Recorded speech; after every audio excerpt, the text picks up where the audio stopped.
Hello and welcome to another episode of the Farr Show where I am Damien Farr, and tonight we're talking about my games of the year since I've been born. If you have saw the last week video, which I'll link up here in the eye, I talked about my favorite films each year since I've been born. So it just made sense to actually do this for video games. I do want to point out, spoiler, there is not going to be a worse video game of each year.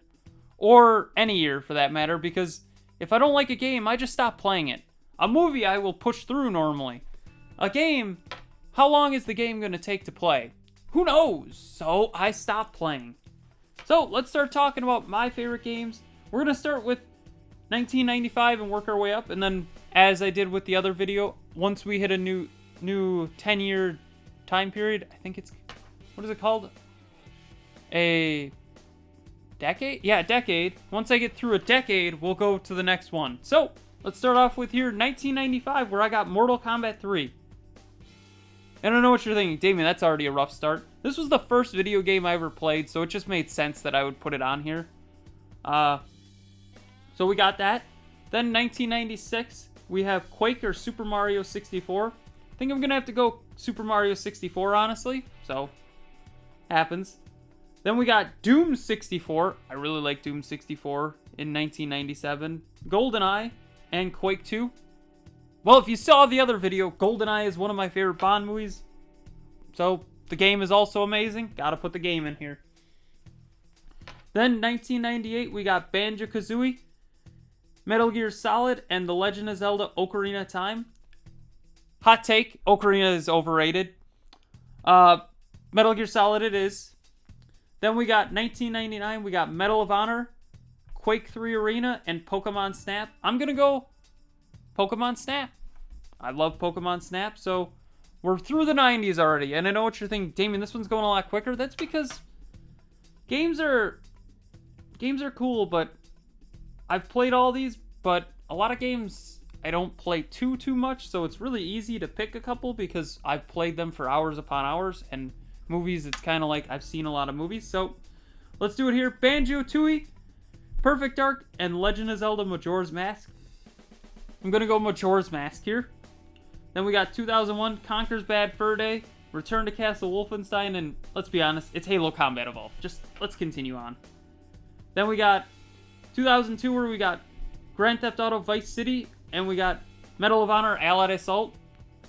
As much as I like the Medal of Honor series, I'm going to have to go Grand Theft Auto Vice City. Then we got 2003, we got Mario Kart Double Dash, SpongeBob SquarePants Battle for a Bikini Bottom, and The Legend of Zelda The Wind Waker. I love The Wind Waker. I love the HD version and the original version. I love them both, so gotta go Legend of Zelda The Wind Waker.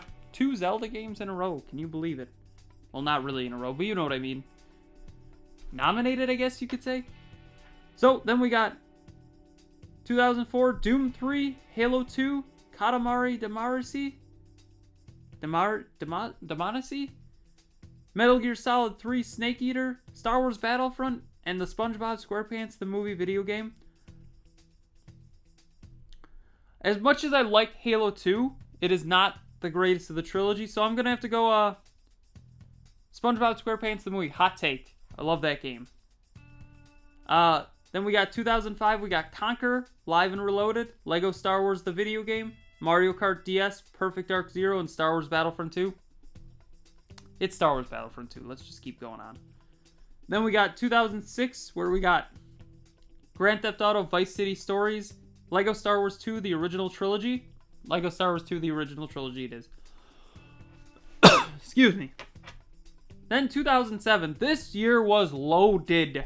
We got BioShock, Halo 2, Portal, Super Mario Galaxy, Transformers the game, and Uncharted Drake's Fortune, where I have to go with this one, BioShock. Honestly, these are kind of easier than movies, to an extent. Then for 2008, we got Banjo-Kazooie Nuts and Bolts, Battlefield Bad Company, Call of Duty World at War, GTA 4, Lego Indiana Jones, Mirror's Edge, Star Wars The Force Awakens, and Super Smash Bros. Brawl. And I know what you're thinking, Damien, what happened to Melee and 64? I didn't play those, and I still have yet played them very little, so Doesn't make sense to include them here. I'm going to have to go to Call of Duty World at War. I think World at War is probably the best Call of Duty that they've made, so just have to go with that one.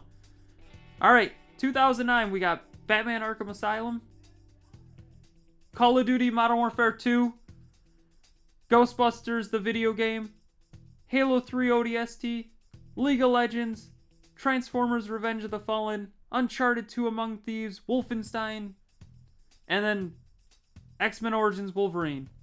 This one, I gotta go personally with Uncharted 2. I think it's the best Uncharted game, so that's where we're at. 2010s, let's talk about it here.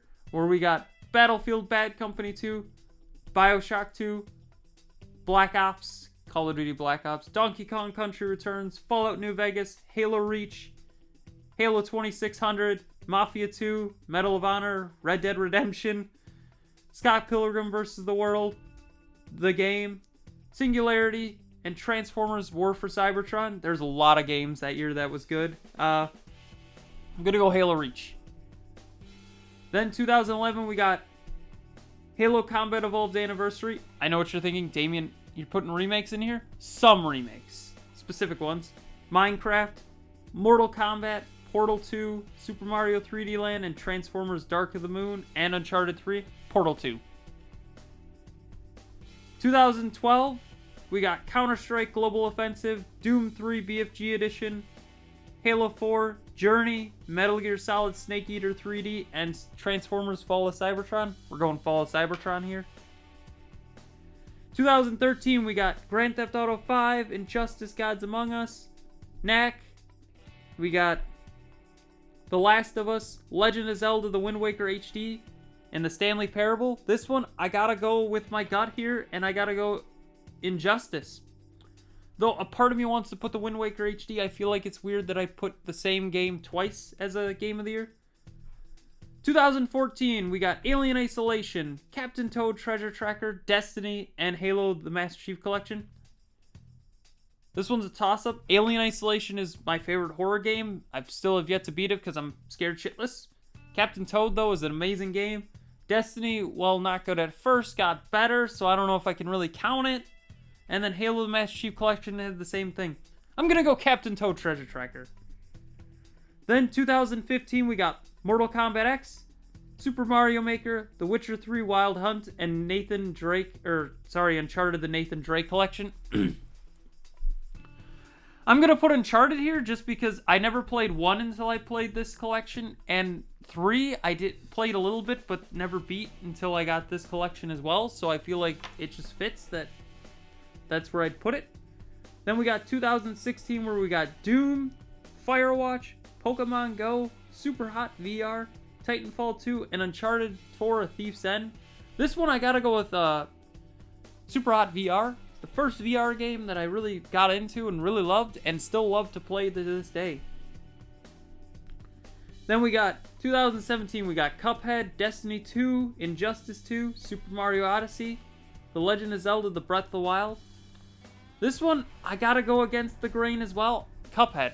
The animator in me has to put that there. Though if I didn't have Cuphead in this list, I would probably go Breath of the Wild. Though Odyssey was also amazing. 2018, we got A Way Out, God of War, Marvel's Spider-Man, and Red Dead Redemption 2. Spider-Man. Let's just be honest. Let's move on. 2019, we got Death Stranding, Mortal Kombat 11, Star Wars Jedi Fallen Order. I got The Legend of Zelda Link's Awakening, and I know what you're thinking. That's a remake, Damien. But the original one came out before I was born, so it doesn't really count. And The Outer Worlds. This one, though, I gotta go with Death Stranding. I don't know what it is about that game. I buy it all the time. Bought it on PS4, then bought it on PC, played a little bit on PS4, then knew that they were making PC, so just waited. Played a little bit further on PC. Then they announced the director's cut, played it on PS5 for a little bit longer than I did there, and then they were like, director's cut's coming to PC, and I'm like, I hate it here. So I ended up playing it there as well. Finally, we're to the 2020s here, where we got Cyberpunk 2077, Doom Eternal, and Spider-Man Miles Morales. I gotta go Cyberpunk. I know the game launched terribly and it's gotten better, and that's part of the reason why it's here. Though, if I had to pick one, day one, Spider-Man Miles Morales. Though, it felt like DLC more than anything. 2021 here, we got Halo Infinite, It Takes Two, Ratchet & Clank Rift Apart, Super Mario 3D World plus Bowser's Fury. Ratchet & Clank was the first game I ever platinumed on PS5. Well, really not me. I watched my buddy play it, but he was on my PlayStation 5, so honestly, I think I will go with Ratchet & Clank in this case. Though It Takes Two is one of the best co-op experiences you can have. Halo Infinite, the campaign was good, but, you know, there's some issues there. Then we got 2022, the year that just happened, where I got God of War Ragnarok and the Stanley Parable Ultra Deluxe. I gotta go Stanley Parable Ultra Deluxe just because I haven't played much God of War. I bought the collector's edition, but I haven't played too much into it. Mainly because my buddy and I played the first one together, and I'm waiting for him to play the second one. I didn't want to get too far into it without him. So, what are your favorite games every year since you've been born? Tell me in the comments below. Don't forget to like, share, comment, subscribe, hit that bell icon, and have a far off night.